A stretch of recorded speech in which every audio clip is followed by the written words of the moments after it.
Bienvenue au podcast Premier Visionnement. Aujourd'hui, nous parlons d'un épisode de Star Trek. Bien entendu, je vous suggère d'écouter l'émission discutée aujourd'hui avant de m'écouter, car je vais le spoiler complètement. Bonne écoute.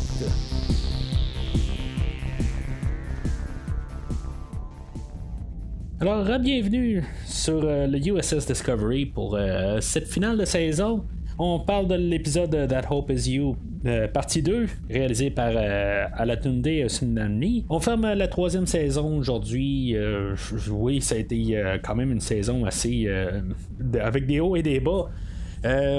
Aujourd'hui, ben, c'est ça. Dans le fond, là, on va fermer pas mal tout ce que j'ai fait, là, surtout aussi pour le podcast, là, où depuis le début de l'année, là, j'ai fait du Star Trek à toutes les semaines, là, à partir là, de la série Star Trek Core, puis j'ai couvert toutes les 3 saisons de Star Trek Discovery et bien sûr la série Star Trek Lower Decks. Fait que c'est quand même un peu tout un cheminement là, qui se termine aujourd'hui.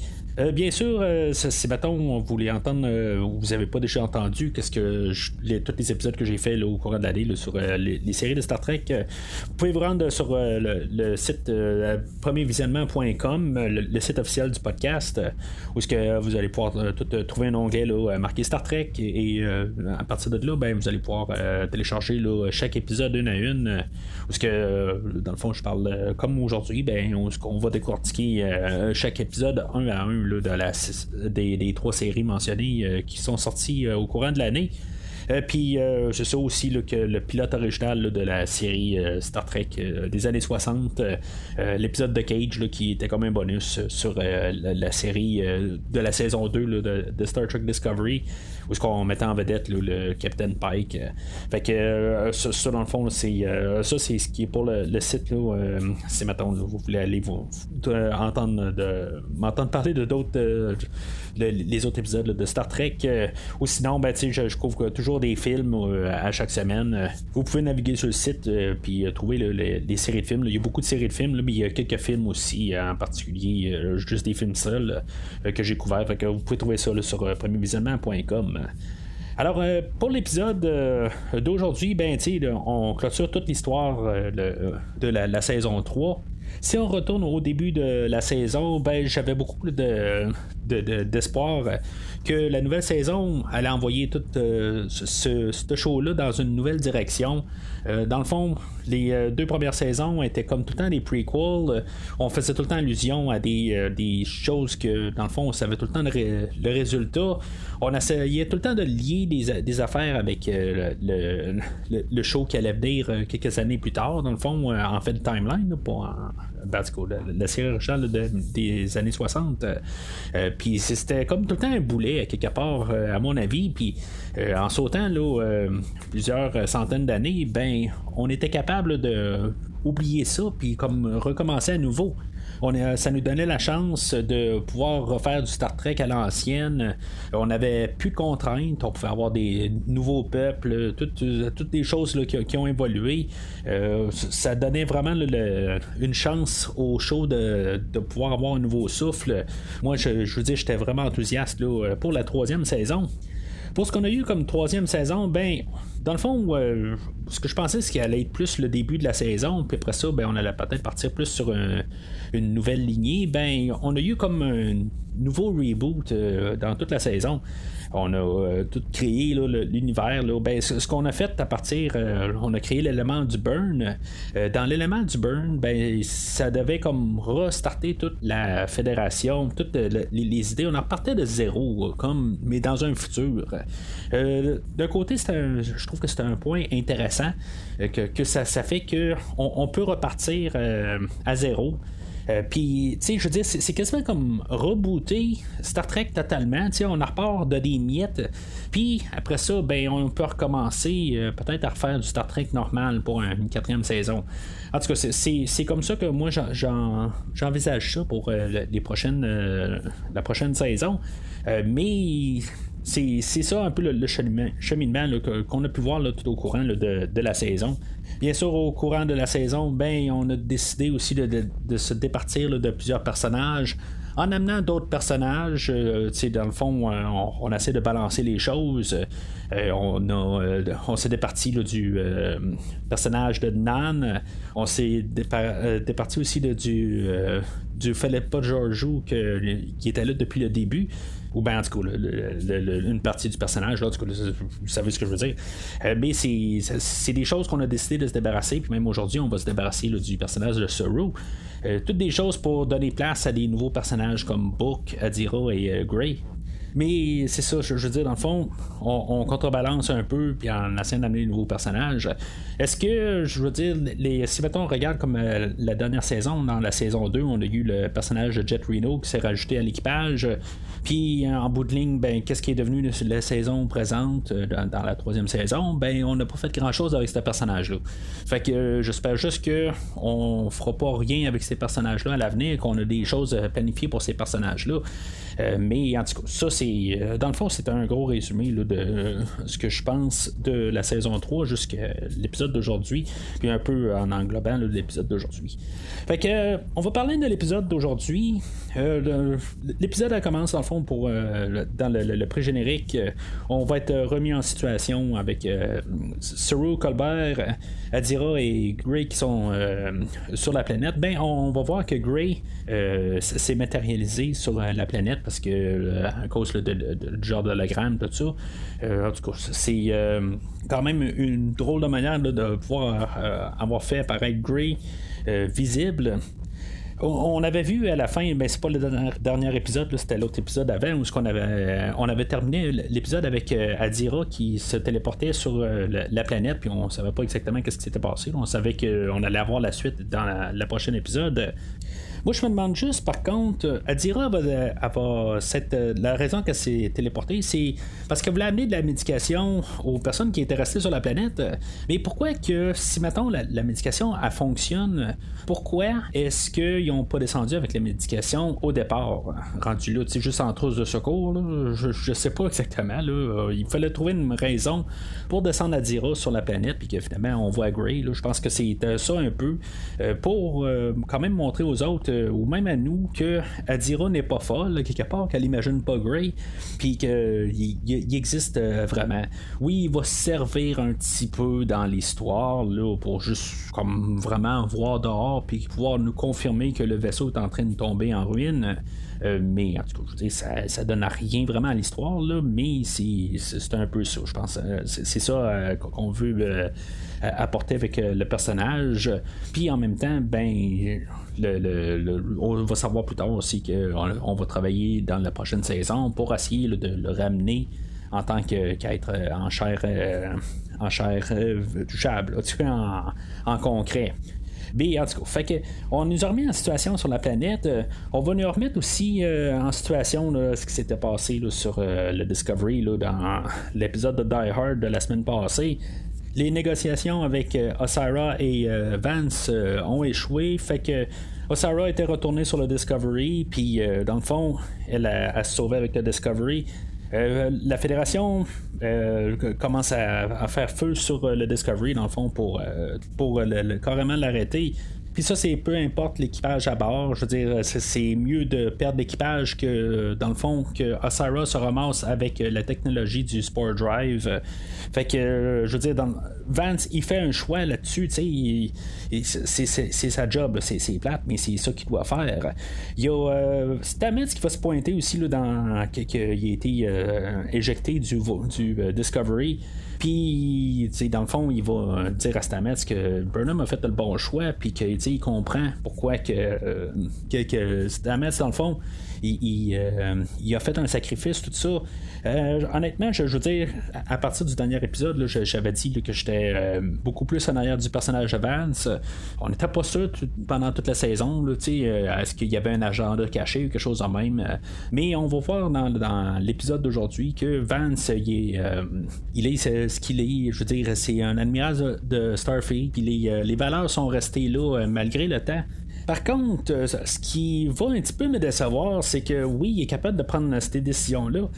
Burnham va être apporté sur le pont du Discovery pour. Dans le fond, Burnham va arriver puis elle va dire à Sarah, elle va dire, regarde, je vais négocier avec Vance pour qu'il nous laisse partir. Dans le fond, le plan Burnham, c'est de pouvoir reprendre elle-même le contrôle du Discovery. Mais honnêtement, je veux dire, à la place de Vance aurait dû juste comme dire, regarde, oui, il peut faire confiance à Burnham, mais honnêtement, une fois que le Discovery est parti, ben, Sarah pourrait décider là, de juste, juste descendre directement à Burnham sur le champ, fait que quelque part. Ben beau faire confiance à Burnham, mais je veux dire, ça peut juste changer n'importe quand. Je veux dire, je pense pas que dans un choix réel, Vance a fait le bon choix. Un point de vue narratif, oui, il a fait le bon choix parce que je veux dire, Burnham, c'est notre personnage principal, puis. C'est sûr que, je veux dire, techniquement, elle devrait survivre, là, mais en tout cas, oui, il a fait le bon choix, mais je sais pas, c'est pas logique d'un côté. Là. On voit que Vance est capable de prendre des décisions, mais l'autre côté, tout d'un coup, il va mettre tout comme l'univers, là, en guillemets, dans les mains de Burnham. Burnham, ce qu'on peut se rappeler, là, c'est que même on en a fait l'emphase dans la saison, que des fois, elle n'a pas tout le temps pris les meilleurs choix. Des fois, elle y allait avec son cœur plus qu'avec le choix qui devait être fait. On avait même mentionné là, la fois où le personnage là, de Ariam avait failli comme toutes les tuer, mais Burnham n'était pas capable d'éjecter Ariam dans l'espace. Fait que c'est toutes des petites affaires de même, puis que là tout d'un coup on est supposé de faire à 100% confiance à Burnham.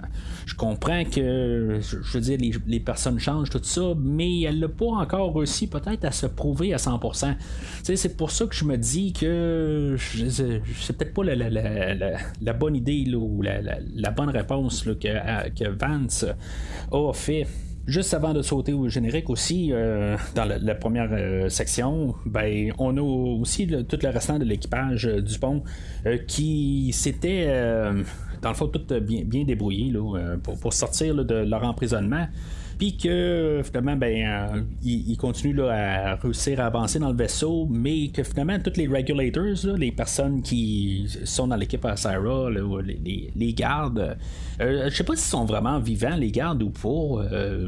C'est quelque chose qui est pas tout à fait clair. Mais Sarah, dans le fond, en ayant pris le contrôle du Discovery, ben, elle va avoir tout coupé le soutien de vie là, sur l'étage qui sont ou le coin qui sont dedans. Fait que les autres sont comme coincés, puis l'oxygène là, elle se dissipe là, tranquillement là, à force de respirer, ben, il y en aura plus éventuellement. Fait qu'on va avoir comme ces 3 sections là, d'histoire pour tout l'épisode. C'est ça qu'on a dans notre générique. Puis dans le fond, c'est toutes les 3 histoires qui marchent en même temps pour en arriver là, pour clôturer toute la saison. Fait que on a le générique. On revient du générique. Puis on a Su'Kal puis Saru qui, dans le fond, ça va être pas mal ça le but là, de ce bout d'histoire-là. Ça va être de créer un lien de confiance avec entre les deux personnages. Saru va arriver là, puis il va essayer de gagner sa confiance. Il va parler de nourriture kelpienne.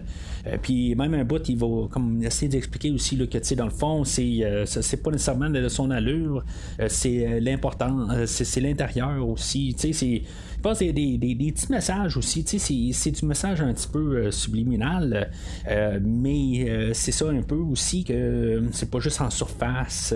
C'est du message dans le fond. Mais qu'éventuellement, ben, Su'Kal, tranquillement, ben, il fait de plus en plus confiance à Saru. Saru va quand même faire la révélation là, que lui, c'est pas un hologramme. Puis, son vaisseau, c'est ça, il se dégrade. Fait que il faut comme se dépêcher un petit peu là, à arriver là, à ce que Su'Kal, dans le fond, il aille fermer le système pour qu'éventuellement il fasse comme face à ses peurs. Parce que dans le fond, c'est les peurs qui empêchent Sukal d'avancer, puis c'est juste lui qui peut fermer l'hologramme. Une fois que l'hologramme est terminé, ben on va pouvoir retirer Sukal de la planète. Puis il n'y aura plus de danger. Dans le fond, la relation entre Sukal et Saru est très importante. Dans le fond, c'est comme la voie où Saru va prendre. Là, c'est ça qu'on va savoir à la fin de l'épisode. Sukal, c'est quand même un personnage que il a quand même peur là, de l'extérieur. Il a peur un peu de s'ouvrir aussi, parce qu'en même temps, dans l'extérieur, il sait que la Fédération était supposée de venir le chercher, mais finalement, ils sont jamais arrivés. Fait que c'est tout ça un peu là, que Saru doit combattre, dans le fond, là, pour combattre. Il doit arriver là, à réussir à gagner la confiance à Sukal. Puis c'est ça, éventuellement, il réussit là, à gagner sa confiance, puis il va... Sukal va fermer le programme. Puis c'est là qu'on va avoir vraiment l'histoire là, du burn. Puis dans le fond, ça a été déclaré. Le burn s'est fait parce que dans le fond, Sukal, la manière que je peux comprendre ça, il est comme fusionné un petit peu avec le dilithium de la planète. Puis que même le dilithium, il peut fonctionner sur plusieurs fréquences. Puis puisque là, il était comme en symbiose avec. Quand la mère à Sukal est décédée, dans le fond, ça y a fait là, un choc. Puis l'onde de choc s'est fait ressentir là, dans tout l'univers. En tout cas, je veux dire, ça se tient-tu un peu? Je veux dire, c'est quand même intéressant comme plan. J'aime peut-être mieux qu'on ait eu ça qu'on ait eu une histoire de pas rapport qui était comme liée à quelque chose là, juste comme une continuité d'une autre histoire, pas que j'arrête de détester ça nécessairement, mais à quelque part qu'on essaie d'aller chercher quelque chose de nouveau. Je trouve que c'est quelque chose qui manque un petit peu aussi là, dans cette série là, quand on essaie de tout le temps aller rechercher la suite des anciens épisodes. On avait eu là, quelque part dans la saison, on avait eu la suite de Unification, les épisodes avec Spock dans Next Generation. On avait eu aussi une histoire qui avait comme été la suite d'un épisode de la série originale là, The City on the Edge of Forever. C'est comme quelque part, je suis bien content qu'on voit autre chose dans l'histoire. Là, c'était-tu une manière de placer l'histoire pour laisser le champ libre à Burnham? Question de comment on écrit l'histoire. Ça, c'est sûr qu'on peut en débattre longtemps à quelque part. C'est sûr que c'est fait peut-être un petit peu organique. Tout le côté de Saru dans l'histoire, je peux comprendre à quelque part que c'est ce qu'il voudrait à quelque part. Je suis capable d'un peu de comprendre la manière qu'on a apporté Saru. Pour qu'en bout de ligne, il ne veut plus être sur le Discovery, ou plutôt qu'il va être prêt à embarquer avec Sukal, puis je veux dire, essayer de l'aider là, dans sa vie. Je trouve que c'est pour le personnage de Saru, je pense que c'est une belle manière là, de au pire fermer le personnage. Est-ce qu'il va revenir dans la 4e saison? Ça, c'est ce que je me demande quand même. Mais la manière qu'on nous place ça, c'est que je pense qu'on a mis le personnage de côté.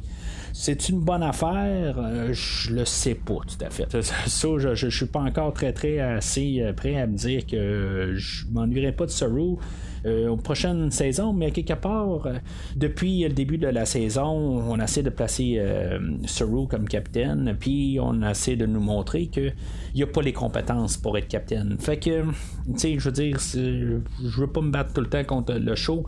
Je vais essayer de l'apprécier pour qu'est-ce qu'il essaie de faire.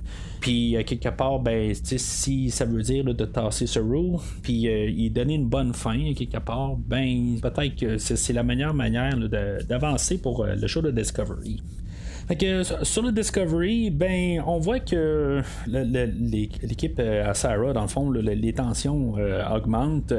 On avait le personnage d'Aurelio qui était vraiment en arrière d'Osara au dernier épisode, puis qu'il se rend compte que Osara, c'est pas nécessairement une belle personne, ou peut-être plutôt une bonne personne, qui avait comme le pouvoir, tout ça. Dans le fond, elle a été comme baquée au mur, fait que quelque part, là, elle essaie de se sortir là, du pétrin.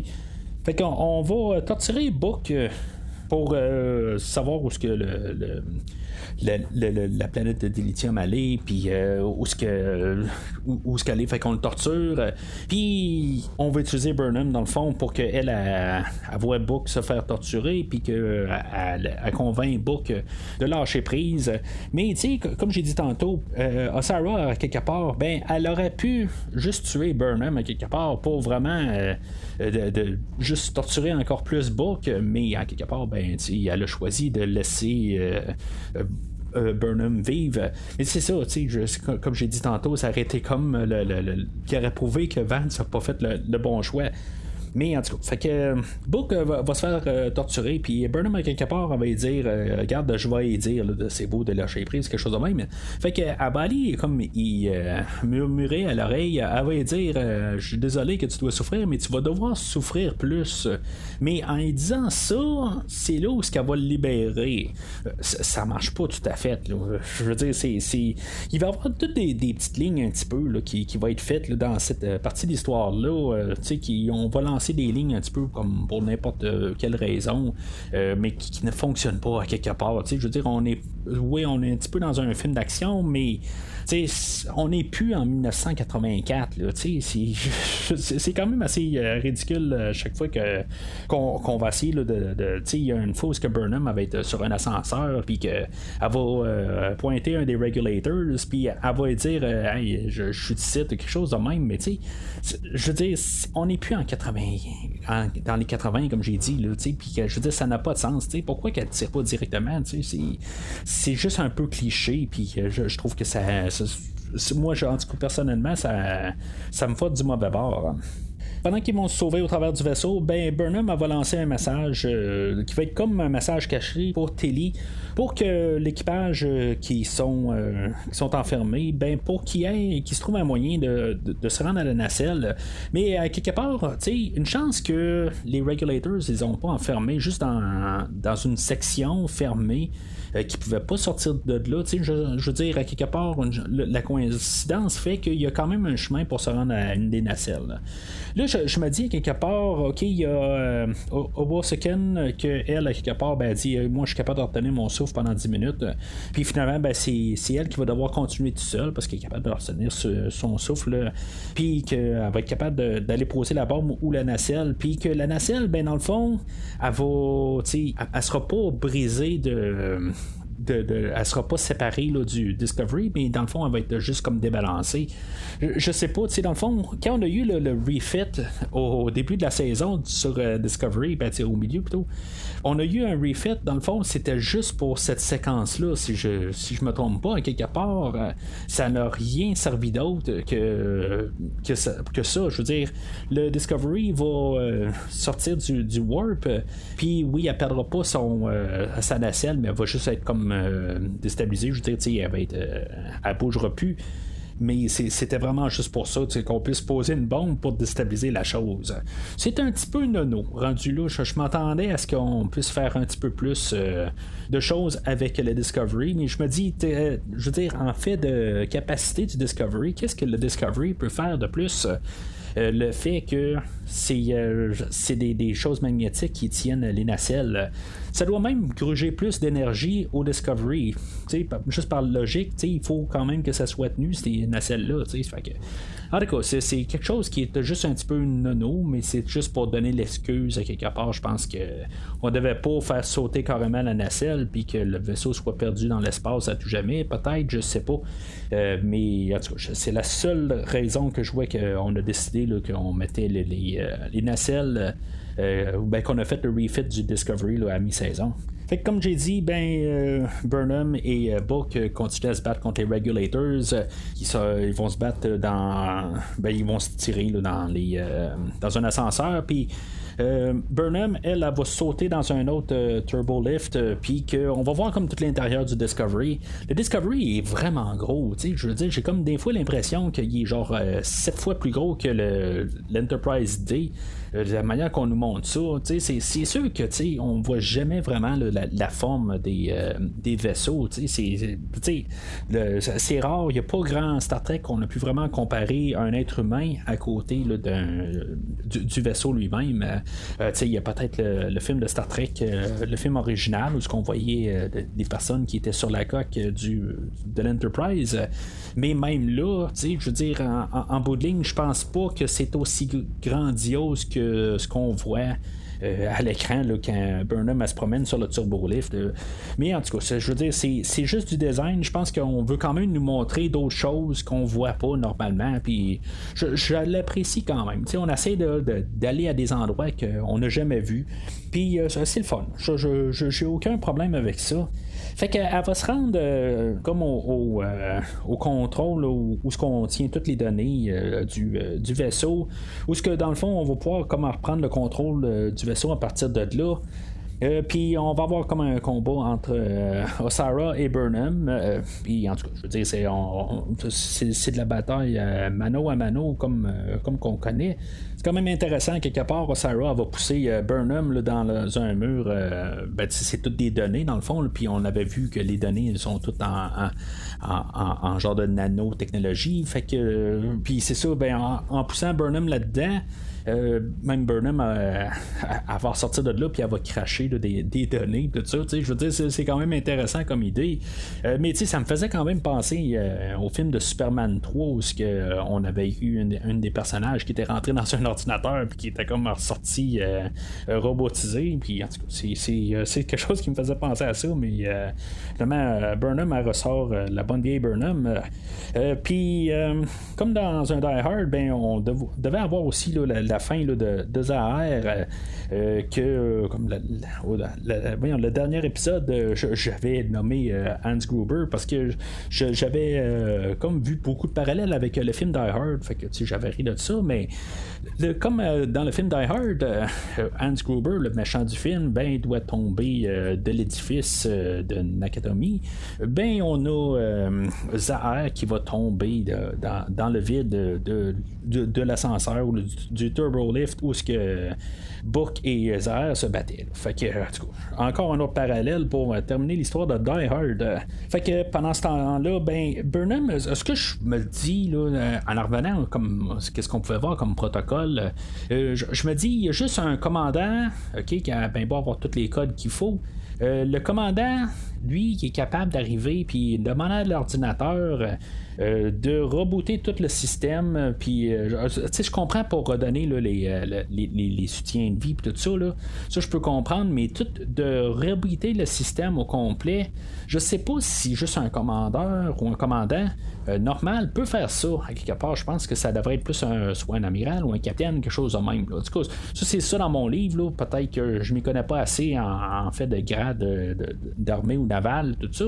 Peut-être que je m'y connais pas assez, mais je veux dire, je pense qu'à quelque part, ça peut pas juste n'importe qui peut arriver puis décider là, qu'on restructure tout le système là, juste de même là, en disant ses codes, tout ça.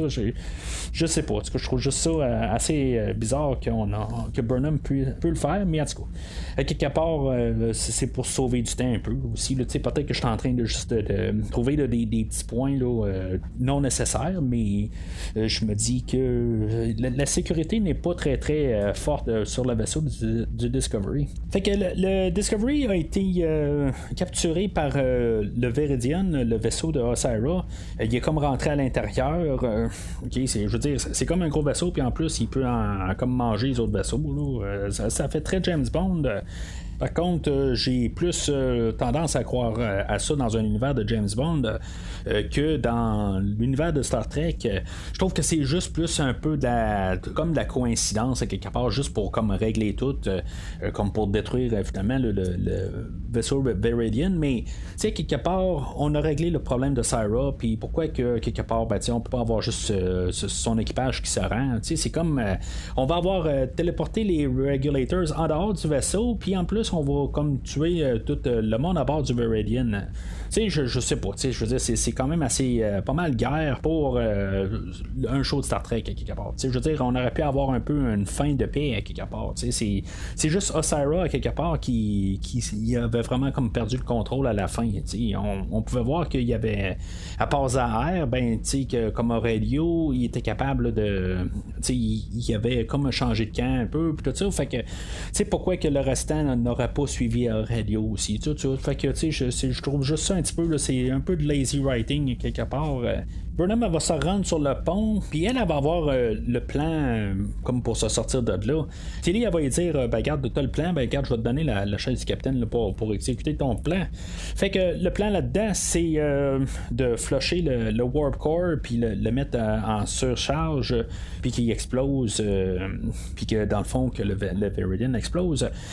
Mais juste avant qu'il explose, qu'il utilise le Spore Drive pour sortir de là. Il paraît que, dans le fond, par juste la biologie de Book, lui, il est capable de remplacer Stamets. Tout d'un coup, il me semble que ça sort un peu de nulle part. Je veux dire, c'est quelque chose qu'ils n'ont pas testé, mais quelque chose qu'on aurait pu comme essayer de montrer tout ça. Fait que là, on va juste comme vraiment tout se mettre là, dans les mains là, de Book. Puis si ça marche pas, just too bad, il n'y a plus de Discovery. Et bien sûr, ça va marcher. Mais je trouve que c'est un gros bargain à faire pour quelqu'un qui connaît peut-être pas à 100% là, la manière que ça fonctionne. Puis je veux dire exactement qu'est-ce qu'il doit faire. Là, je veux dire vraiment exactement parce que il y a quelques secondes dans le fond pour tout comprendre. Là. Fait que même s'il y a peut-être la biologie pour le faire, je veux dire, c'est très risqué, là. Mais c'est sûr que on veut juste comme tout fermer. Puis c'est encore un petit peu du lazy writing pour terminer tout ça. Puis c'est comme toute la même séquence en bout de ligne. Je veux dire, c'est le Veridian qui saute, tout ça. Puis c'est tout ensemble. Fait que je trouve juste qu'on aurait dû terminer ça là, autrement là, que juste les grosses explosions. Je trouve que c'est pas très là, Star Trek ou quelque chose de même. Là. Fait que je suis un petit peu là, déçu un petit peu là, pour la tournure de cette séquence-là. Puis le fait qu'on n'a plus besoin de Stamets, qu'est-ce qui va se passer avec Stamets à la prochaine saison? C'est ça qu'un peu je me demande là, rendu là. Oui, ça va libérer Stamets, mais l'autre côté, il donnait quelque chose à faire. Mais là, il sera plus nécessaire sur le Discovery. Fait qu'est-ce qui va se passer avec? Je veux dire, c'est aux écrivains là, de la saison 4 là, qui vont trouver quelque chose d'autre, je pense. Mais c'est ça. Book est rendu quand même un des deux personnages nécessaires sur le Discovery. La manière qu'on écrit ça. Fait que Burnham, elle va garder quand même la chaise du capitaine pour aller chercher Saru, Sukal, Culber et Adira sur la planète. Tu sais, quelque part, un peu bien savoir fait offert la chaise du capitaine pour avoir fait le plan de sortie, mais quelque part, tu sais, moi c'est juste mon côté personnel, quelque part, tu sais, ça l'est fait offrir pour régler la situation, mais me semble, tu sais, elle aurait pu être un petit peu plus modeste puis dire, tu sais, ok, c'est beau, Telly, regarde, c'est beau, j'ai fait ce que j'avais à faire, tu peux reprendre ta chaise, tu sais. Mais non, Burnham reste là. Tu sais, je veux dire, en tout cas, c'est correct, là. Je cherche un petit peu les poux, mais je me dis quelque part, ça aurait dû être techniquement Telly qui reprenne le contrôle du Discovery, mais en tout cas, c'est le show où les écrivains, c'est pas ça qu'ils veulent.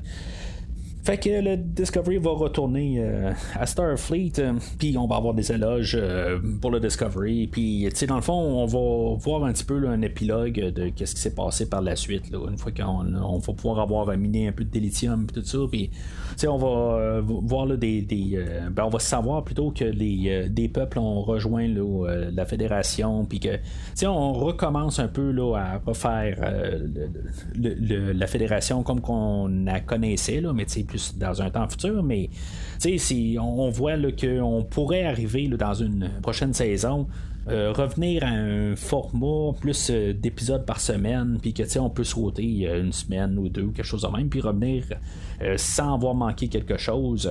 Je doute que c'est ça qui va arriver, puis mais sauf que je veux dire, c'est ça qu'on pourrait faire. Fait que il y a Vance que lui va donner une promotion là, à Burnham, dans le fond, qu'il est pour qu'elle devienne captain. C'est ça que, en bout de ligne, que les écrivains voulaient en arriver. C'est ça qu'on voulait essayer de nous marteler. Je trouve qu'on était un petit peu cabochon au courant là, de la saison pour nous marteler ça dans la tête, mais puis en même temps, je pense qu'elle ne mérite pas à 100%. Je me dis à quelque part, j'en ai parlé au dernier épisode, elle va avoir mis Stamets en dehors du Discovery parce que c'est comme Stamets, il fallait qu'il soit capable de prendre les décisions, mais elle sait qu'est-ce que Stamets doit sacrifier, mais elle n'a pas sacrifié quelque chose. On n'a pas vu vraiment un sacrifice ou quelque chose de déterminé qui était capable de faire des grandes décisions. Je veux dire, elle a agi, mais ce qu'on y reproche comme personnage, elle n'a pas été capable de le faire. C'est ça que j'aurais espéré voir à quelque part, qu'elle ait eu le choix entre Book puis faire la bonne chose à quelque part. Là, je dis Book, ça répète autre chose. Mais c'est ça, elle n'a pas eu ce choix-là à faire, puis c'est ça que je trouve vraiment dommage dans tout ça. Je pense qu'à quelque part, elle m'aurait plus gagné si, mettons, on aurait vraiment essayer de montrer ça en personnage, mais là c'est toute la coïncidence. Puis c'est ça que je trouve plate, c'est juste la coïncidence qui fait que tous les morceaux c'est comme un jeu de Tetris à quelque part, puis tout a comme bien tombé parfaitement, puis tout d'un coup on a le Tetris, on a toutes les places qui s'alignent, puis c'est ça, je veux dire, c'est ça que je trouve vraiment dommage. C'était juste quelques petites patentes à ajuster, c'était juste des petites affaires minimes, mais que ça aurait été tellement vraiment plus mieux pour la finale. On va voir aussi que l'équipage a un nouvel uniforme. Je sais pas si c'est vraiment j'ai comme pris ça un petit peu d'avance. Je me suis dit, il aurait pu comme attendre la prochaine saison pour montrer les nouvelles uniformes. Dans le fond, ils ont déjà commencé à filmer la 4e saison. Fait que c'est quelque chose qu'ils ont collé là, dans la nouvelle saison une fois qu'ils avaient fait commencé à filmer. Dans le fond, c'est quelque chose de plus récent que la saison elle-même. Là. Ça, je me dis, c'est possiblement que ça se pourrait.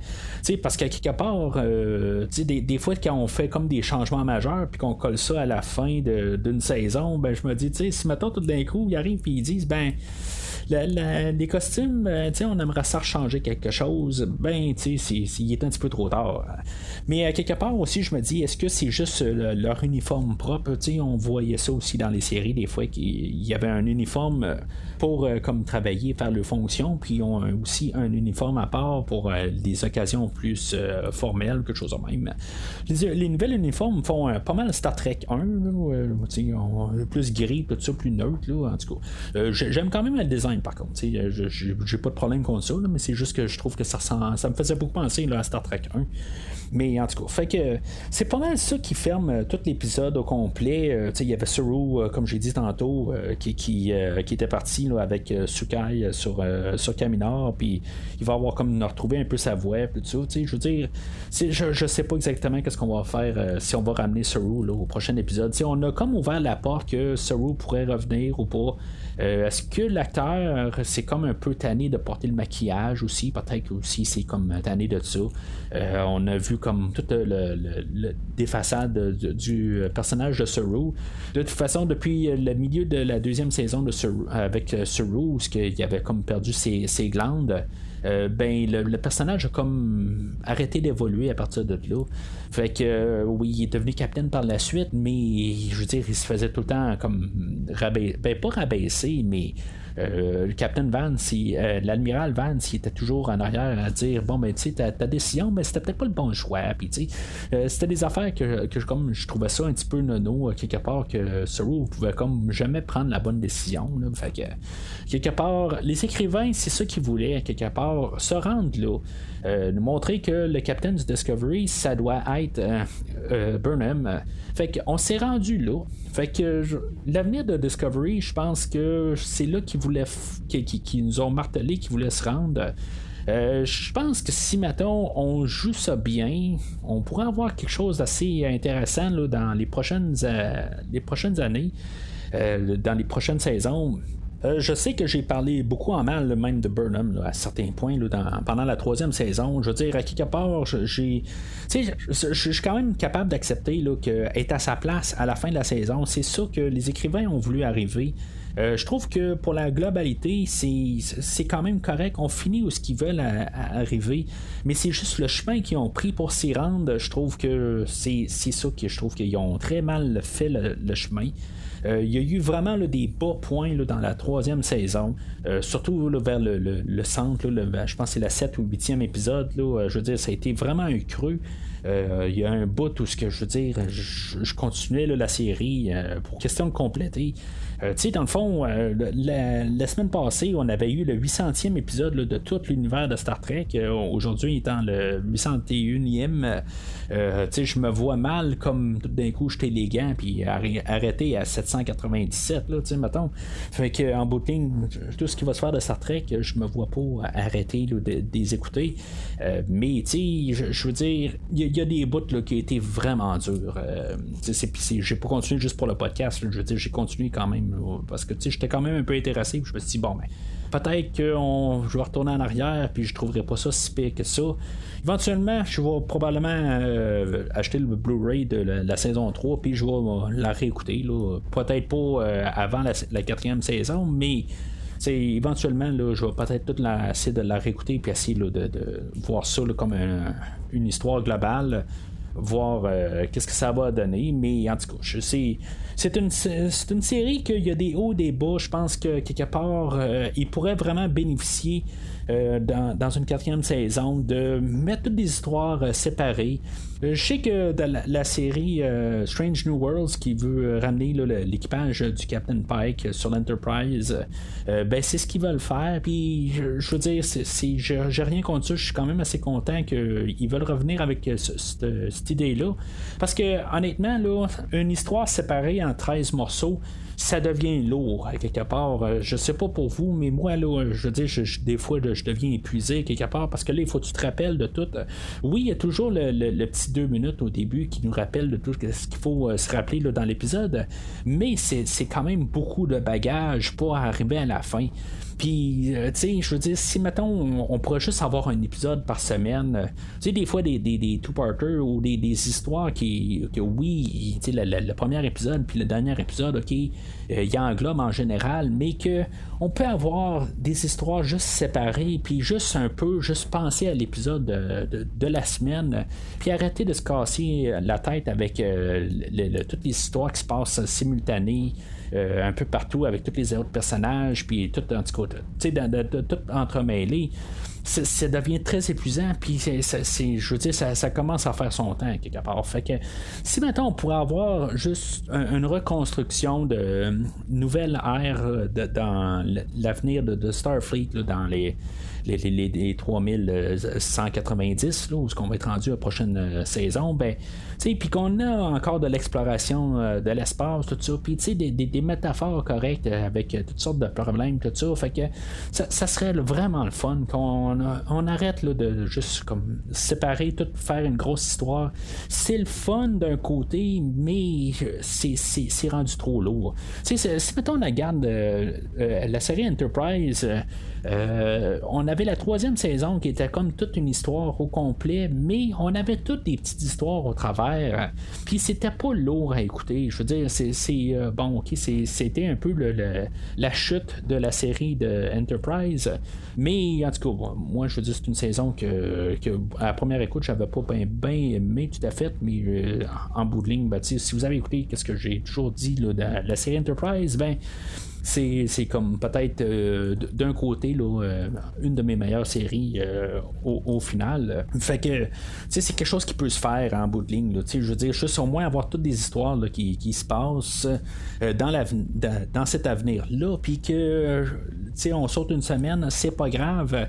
Pas que je voudrais sauter une semaine, mais en bout de ligne on paye pour le service, mais c'est juste qu'à quelque part on peut juste comme oublier les autres semaines puis revoir juste une histoire en 50 minutes, puis après ça, ben, on se ferme le cerveau. Je veux dire, c'est tout ce que je demanderais là, pour la prochaine saison. Alors, c'est pas mal tout pour aujourd'hui. Puis c'est pas mal tout là, pour le podcast là, cette année sur l'univers de Star Trek. Ben, je dis c'est tout pour cette année. J'ai pas encore vraiment fait de plan quelque part. Là. J'ai besoin un petit peu de me reposer, là, honnêtement. Je suis pas un surhomme quelque part. Je pourrais m'excuser quelque part. J'ai fait beaucoup là, de podcasts là, cette année là, en rajoutant tout l'univers de Star Trek. A été quelque chose de très épuisant pour moi. Là. Fait que quelque part, il y a même un bout où je faisais 3 épisodes par semaine. On avait le film, on avait Lower Decks, puis il y avait toujours les épisodes là, de Discovery que je voulais me mettre à jour pour pouvoir avoir la 3e saison. Fait que, tu sais, c'est toutes des affaires quelque part là, qu'il a fait là, que j'étais un petit peu épuisé. Fait que, tu sais, je vais juste mettre ça un petit peu sur pause. Je dis pas que je reviendrai pas dans les prochaines semaines ou les prochains mois quelque part là, avec une suite peut-être commencer une autre série là, dans l'univers de Star Trek. J'aimerais ça pouvoir revisiter là, pas mal de tous les épisodes là, à quelque part, mais je sais pas sous quelle forme. Peut-être sous un autre podcast, un spin-off, quelque chose de même. C'est pas encore tout décidé. Bien sûr, je veux faire comme la meilleure expérience possible. Je veux que ça soit le fun, tout ça. Puis peut-être un peu refaire un peu le concept pour continuer sur l'idée de Star Trek. Éventuellement, c'est sûr que prochainement aussi, je vais essayer là, de faire tous les films dans l'univers de Star Trek. C'est quelque chose que j'allais faire de toute façon là, avec le podcast. Mais c'est ça. En tout cas, pour continuer à faire de la série de Star Trek, il va y avoir une petite pause là, pour un certain temps. Puis à quelque part, ben, on va voir si le prochain épisode de Star Trek va être la saison 4 de Discovery ou Picard ou peu importe quelle série, là, Stranger Worlds. Mais je suis pas mal sûr que je couvrirai pas là, la Prodigy, là, la série là, pour enfants. Ça me surprendrait bien gros là, que j'aille jusqu'à là. Mais c'est sûr. Éventuellement, je penserais peut-être trouver une manière là, de couvrir là, la série originale ou série Enterprise. Je sais pas exactement comment que je voudrais faire ça, mais en tout cas, pour l'instant, là, je mets ça sur pause. Puis le temps là, de replacer un peu des affaires, tout ça, puis éventuellement, ben, je vais revenir avec quelque chose là, dans l'univers de Star Trek. Mais entre-temps, ben, vous pouvez suivre le podcast sur Facebook et Twitter.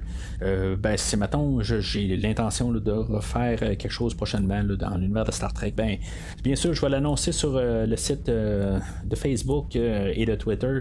Fait que suivez un des deux sites ou les deux. Normalement, j'interagis plus sur Facebook, fait que je vous conseille plus Facebook s'il y en a un des deux que vous devez choisir. Sinon, ben aussi, vous pouvez m'entendre sur le podcast régulier là, où ce que je couvre. Je viens de couvrir là, tous les 4 films de Batman des années 90. Dans les prochaines semaines, je vais couvrir là, des films d'horreur là, de Vendredi 13 et de Les Griffes de la Nuit. Ben, c'est des choses qui vont arriver là, dans les prochaines semaines. Puis aussi, ben, on va s'en aller. On va se diriger là, vers le film de King Kong vs Godzilla qui devrait sortir avant l'été. En tout cas, au mois de mai, là, en tout cas, c'est ce qui est prévu là, pour l'instant. Est-ce que ça va bouger? Là, c'est pas supposé, mais en tout cas, je veux dire, dans le temps du COVID, là, on sait jamais qu'est-ce qui peut se passer. Fait que je suis toujours en train de couvrir là, les films de Godzilla avec mon ami Christophe Lassens du podcast Fantastica. Puis on va prochainement couvrir le film de Godzilla 2014, le Kong Skull Island et Godzilla King of the Monsters avant de finalement couvrir le nouveau film au mois de mai. Fait que ça, c'est toutes des choses là, qui vont s'en venir au podcast régulier là, dans les prochains mois. Mais d'ici là, longue vie et prospérité.